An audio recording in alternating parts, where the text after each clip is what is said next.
y'all, so today's video I'm going to share a little bit around manifestation and something that has worked really well for me in my manifestation journey that I just kind of discovered and have rolled with and have really enjoyed and benefited from.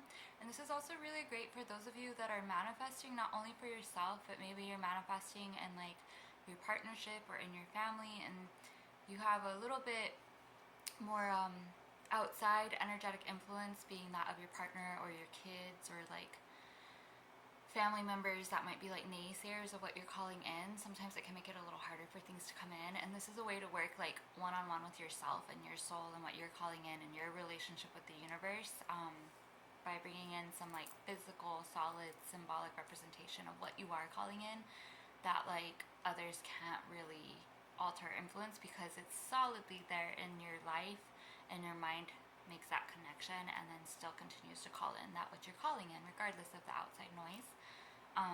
That said, also when you're manifesting, it's wise to not always share everything that you're calling in, because there are going to be the naysayers that sometimes their disbelief can outweigh your belief, especially if you're new to manifestation. If you're like solid on manifestation and like you're like a pro at calling stuff in, you've been doing it for a long time and your belief outweighs their disbelief, that's different. But sometimes another person's disbelief and skepticism and pessimism can be so strong that it just like snuffs out what you're calling in.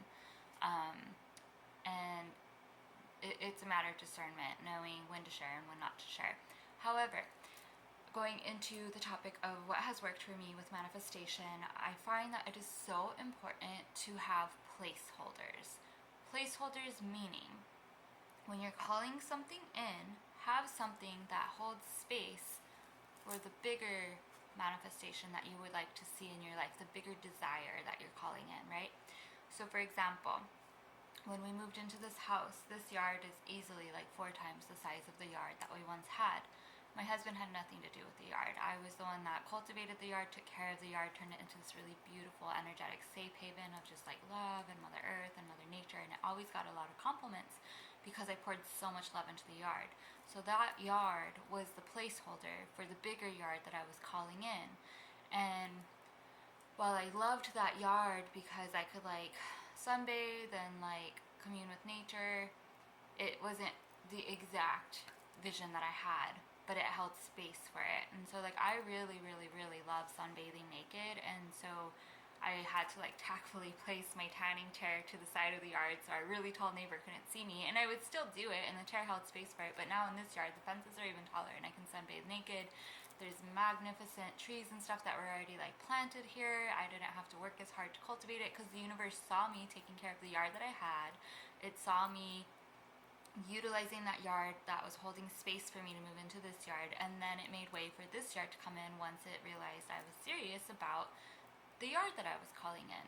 Because the universe also, it's co-creation, it matches where you're at. So if you're taking care of what you do have, the universe will produce the fruit of that which you are seeking over a culmination period.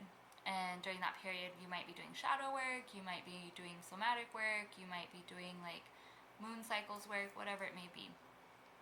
So the yard is one example of like placeholding. Another example is recently I received a yoni steam chair, which I had desired a yoni steam chair for a while, and I had recently spoken it into existence with another sister goddess witnessing me, and I didn't really think about it because I have my like little yoni steam seat that I use for yoni steaming that you like place inside of like your toilet, because that's what I could afford at the time. However, I really wanted a yoni chair, and with this new yard I really wanted a yoni chair that I could steam outside with under the moonlight, right?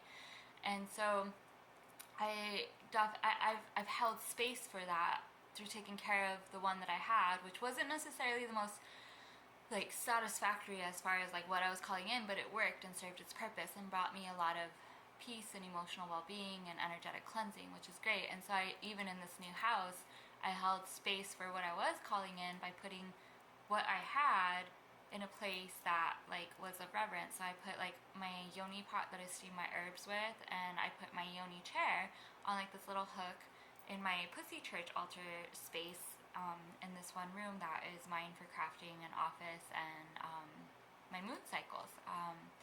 And then that, by putting that there and holding space for like the bigger thing that I was calling, which was like a yoni chair that actually didn't have to go on a toilet, then through treating it well and using it and not like begrudging it for not being what I want, but being grateful for what I have instead, it called in the yoni chair just the other day, which was a huge surprise and just felt so good to receive.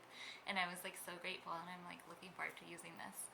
And even like the garden of our old house, like I love gardening, and unfortunately at our old house, like our landlords like put a fence around our old house, and then it took away the space that I used for gardening, for shade for the garden. And so I had a hard time with the garden, but then I figured out like the way the sun would shine and the shade, and then I put like little sun sails to like make it work, and it did work. And even one of the neighbors was like, wow, you turned like hell into like a Garden of Eden kind of. And I was like, thanks. And now I have like this new space to garden, and it's like twice the size of my old garden, which I don't want it to be like huge because gardening takes a lot of work, but I wanted to be bigger, and I wanted to have space for like vegetables and stuff that I could grow in the ground. And now like I've already started half of the garden, and I still have another half to work with. And then what we're calling in for our dream home as first-time home buyers is we kind of want like a compound type setup. Like we want a house with like buildings on the property. Like my husband's an artist, so like the detached garage stands in for like his art studio.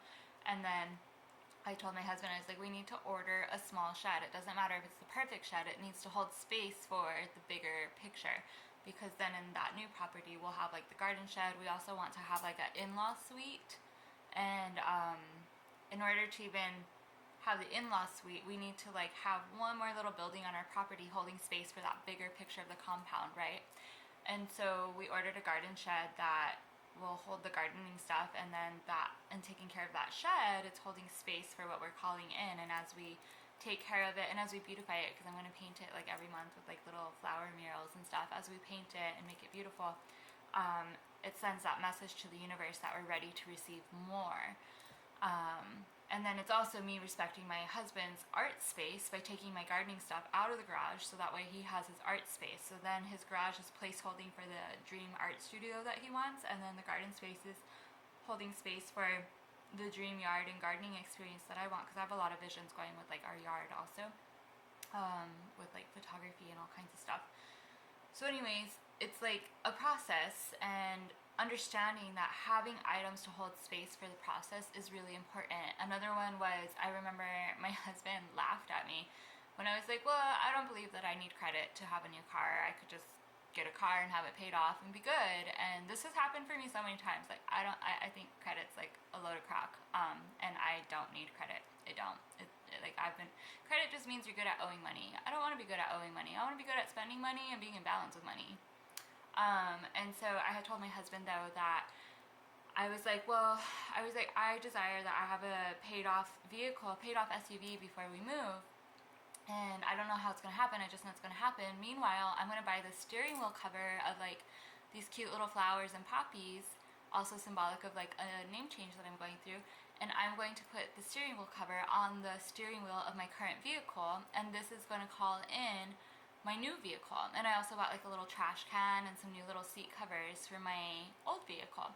Within 3 months, I purchased a brand new to me SUV in the budget that I had said, and drove it from New Mexico to Florida. And it was because I had the placeholders of like these items that were like beautifying what was given to me and showing the universe I was ready for an upgrade. And then the universe blessed me with that. And ironically, even though my husband said it wasn't possible, he ended up buying me the SUV. So that was even like great too, right?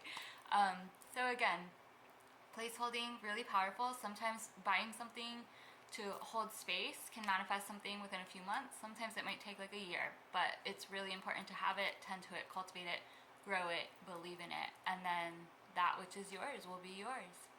I hope you found this video helpful, and if you've had similar experiences or are going to give this a try, let me know how it goes in the comments, or how it has gone for you in the comments. Thank you so much. Be well. Enjoy your day or evening wherever you are. Thank you.